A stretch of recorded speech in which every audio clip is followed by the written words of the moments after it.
Carrot పెసరపప్పు fry. ఈ combination ఎప్పుడైనా ట్రై చేశారా? నిజంగా టేస్ట్ అద్భుతంగా ఉంది. తప్పకుండా ట్రై చేసి టేస్ట్ ఎలాగుందో నాకు పక్కా కామెంట్ చేయండి. స్టవ్ మీద కడాయి పెట్టుకొని ఆయిల్ వేసి వేడైన తర్వాత ఆవాలు, జీలకర్ర, చిన్న చిన్నగా కట్ చేసి పెట్టుకున్న ఉల్లిపాయ ముక్కలు, పచ్చిమిర్చి వేసి ఫ్రై అయిన తర్వాత చిన్న చిన్న ముక్కల కింద కట్ చేసుకున్న క్యారెట్ ముక్కలు కూడా వేసుకొని 2 to 3 మినిట్స్ పాటు హై ఫ్లేమ్లో కలుపుతూ ఉండండి. తర్వాత దీంట్లోకి కరివేపాకుని, అల్లం వెల్లుల్లి పేస్ట్ని, పసుపుని, మనం 10 నిమిషాల ముందు నానబెట్టుకున్న పెసరపప్పు వేసుకొని మీడియం ఫ్లేమ్లో 5 to 6 మినిట్స్ పాటు కలుపుతూ ఉండండి. ఫ్రై అవుతుంది. ఎప్పుడైనా సరే గుర్తుపెట్టుకోండి, ఫ్రై ఐటమ్స్ చేసేటప్పుడు మూత పెట్టకూడదు. అలాగే ఉల్లిపాయ ముక్కలు, పచ్చిమిర్చి వేసిన తర్వాత అల్లం వెల్లుల్లి పేస్ట్, పసుపు వేయకూడదు. కూరగాయ ముక్కలు వేసి కూరగాయ ముక్కలు ఫ్రై అయిన తర్వాతనే అల్లం వెల్లుల్లి పేస్ట్, పసుపు వేయండి.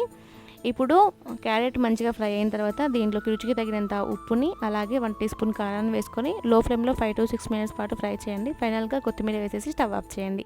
టేస్ట్ బాగుంది, తప్పకుండా ట్రై చేయండి. నా యూట్యూబ్ ఛానల్ని సబ్స్క్రైబ్ చేయడం అస్సలు మర్చిపోకండి.